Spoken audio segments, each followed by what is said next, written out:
এই বাইরে দেখবা শুনে বাইরে গুয়াহাটিতে আছে, গুয়াহাটি কাহিলীপাড়া গণেশগুড়ি এই মাঝখানে তার মানে ঘোরাঘুরি করে, এই জায়গাটায় হয়তো খোঁজাখুঁজি করলে হয়তো আপনারা পাইবেন।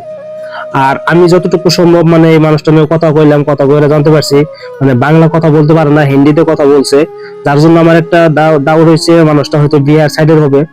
তবে যদি হয়তো ঘরের মানুষ খোঁজাখুঁজি করতেছেন বা হয়তো পাইতেছেন না, বা হয়তো ঘর থেকে যদি না বলে হয়তো চলে আসে, তাহলে অবশ্যই একবার গুয়াহাটিতে আসুন। গুয়াহাটি এসে গণেশগুড়ি কাহিনীপাড়া মানে এই সাইডটাতে হয়তো দেখলে আপনারা পাবেন। আর আমাদের হোয়াটসঅ্যাপ নাম্বার দেওয়া আছে, আমাদের সঙ্গে যোগাযোগ করলেও হয়তো আমরা আপনাদেরকে হয়তো খুঁজে দেওয়ার চেষ্টা করব। আর বন্ধুরা তোমরা যত পারো ভিডিওটা একটা শেয়ার করো, তোমাদের একটা শেয়ারে কি যেন হয়তো মানুষটা ঘরে মানুষ দেখতে পারবো, দেখে কি যেন হয়তো ঘরে নিয়ে যেতে পারবো। তোমাদের একটা শেয়ারে কিন্তু তোমার কিন্তু এই মানুষটা ঘরে যদি হয়তো যেতে পারে তাহলে খুবই একটা ভালো হবে। তবে তোমরা যত পারো ভিডিওটা একটা শেয়ার করে দাও।